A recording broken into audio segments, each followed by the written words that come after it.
The activist who set up a fundraiser to help the police officer who killed a teenager in France last week says the French justice system is to blame for the tragedy. Russia says it stopped a drone attack on the capital while lawyers tried to decide whether Moscow has violated wartime laws and customs.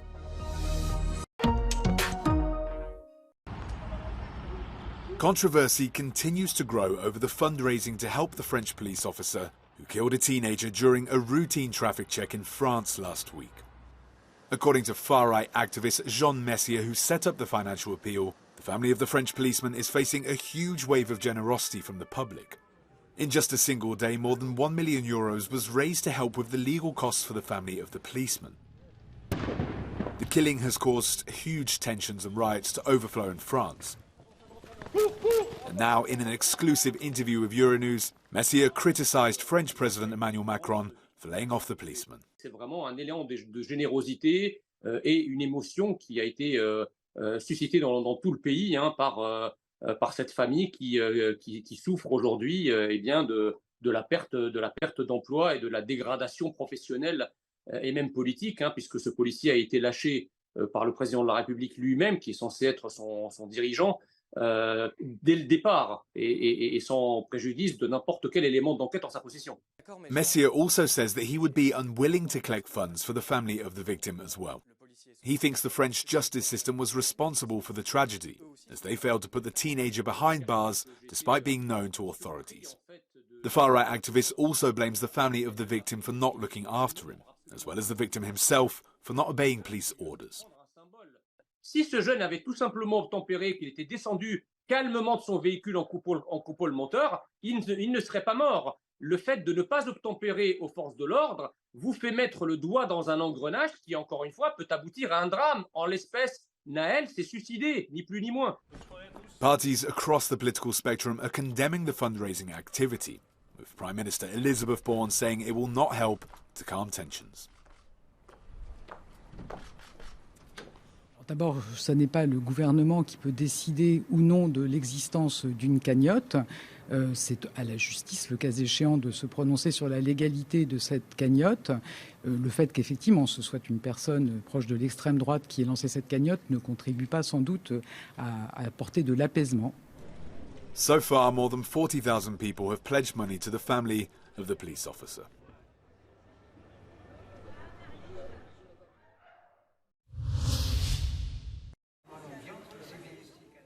Tension on the streets has spilled over into the courts. On Tuesday, the Lyon Judicial Court had to suspend the fast-track hearings of those allegedly involved in the riots after some 30 left-wing activists tried to prevent the arrest of a man wearing an anti-police T-shirt. The incident is likely to have repercussions.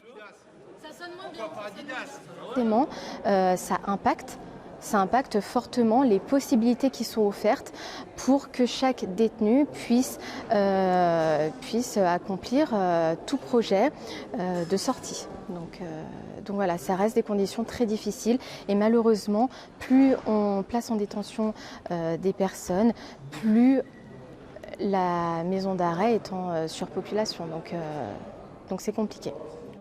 Fast-track hearings began on Monday in 2 courtrooms. They were for people detained during the riots which spread across the country following the death of a young black man at a police checkpoint. After the incident, work was paralysed for almost an hour. When they resumed, only lawyers, experts and those involved had access to the courtrooms.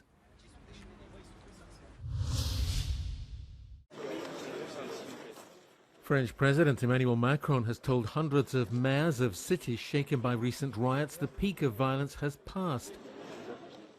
Riots flared across the country following the death of a young black man shot by police. Macron announced new measures for the reconstruction of what was destroyed, but the mayors want more.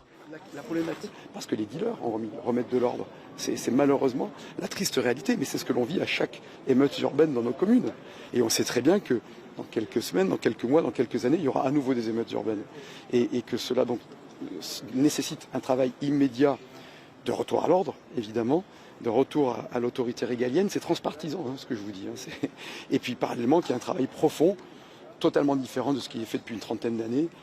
The explosion of violence has left thousands arrested, hundreds injured, and multi-million euros of damage to many buildings. Nearly 6,000 claims have already been reported to insurance companies. Russia says it shot down 5 Ukrainian drones over Moscow in a rare attack near the capital, which disrupted an international airport. Meanwhile, Ukraine reported several Russian strikes, including one in Kharkiv, which injured at least 38 people, including 12 children. An explosion in the town of Pervomesky sparked a fire, causing damage to homes and cars. Я на дивані лежала і бабахнуло мене, зірвало, все порвало, двері повибивало. Ви розумієте, я заїкаюся, перелякалася, побита трошки.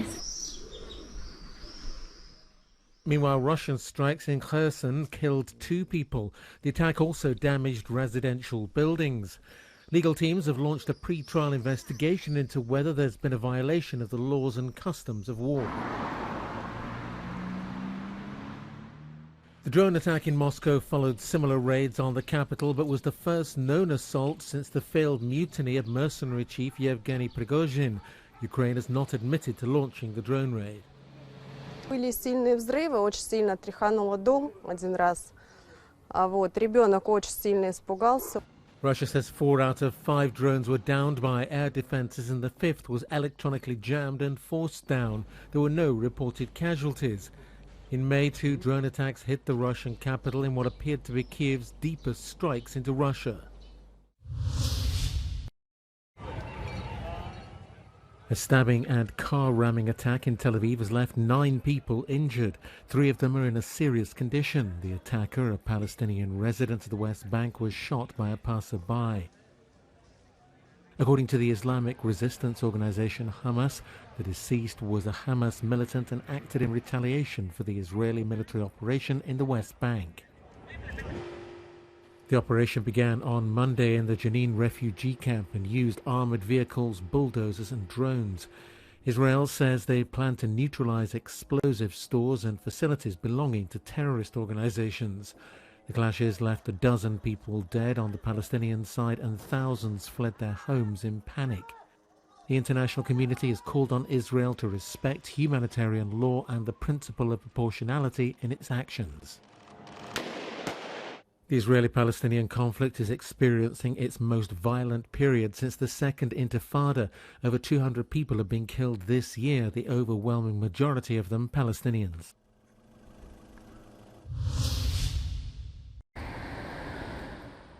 Google has been fined €2 million in France over its search engine and Google Play Store. The French Directorate General for Competition, Consumer Affairs and Fraud Control said the tech giant hadn't complied with rules on providing some information on ranking criteria. The watchdog also said searches on tourism accommodation lacked explanations for the prices. And Google Play Store did not give consumers reasons for not publishing their reviews of apps. The inspections took place in 2021.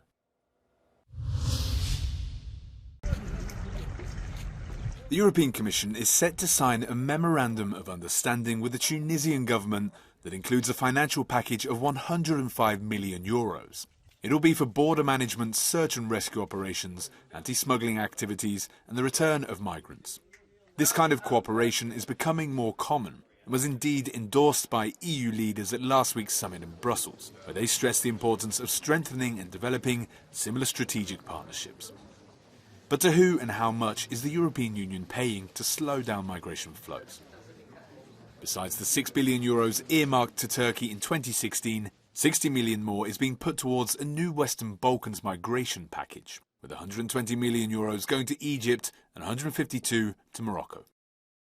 But it's not just neighbouring countries receiving money. Nigeria, for example, got 28.4 million in support, Bangladesh 55 million and Pakistan 59 for different programmes, including the reintegration of their nationals sent back from Europe. And it's not getting any easier to get an overview of all the money spent by the European Union. As Sergio Carrera explains, a senior researcher at the think tank CEPS, who also criticises the lack of transparency. There is a largely fragmented and hyper-complex landscape of funds that the EU puts in practice to finance migration management-related priorities. You have the AMIF, which is a home affairs fund. You also have neighborhoods and development funds. The picture is one that is fundamentally impossible for anyone in his mind to understand really what the EU is funding where, and most concerning, the impacts that those funds have on human rights, rule of law and democracy. One of the most concerning situations relates to Libya, where the EU launched a 2017 mission worth as much as €59 million. It delivered 9 vessels for search and rescue operations and training for more than 100 members of the Libyan Coast Guard, a corps accused of human rights violations by several associations and a fact-finding mission by the UN. The UN fact-finding mission report of May was very, very clear. It said the Libyan Coast Guard and other state-led entities funded by the EU are deeply involved in crimes against humanity. They are involved in smuggling, in trafficking, in slavery. They keep the people detained. They torture them to push family members to pay to them. So they use it to blackmail family members, and they profit hugely from smuggling them. And these are the entities hugely funded by the EU. So the UN concluded that the EU, with its funding, contributes to crimes against humanity. Among its anti-smuggling operational partnership, the European Commission pledged €40 million towards fighting criminal networks in Northern Africa. But it will surely have to carefully control the recipients of this money.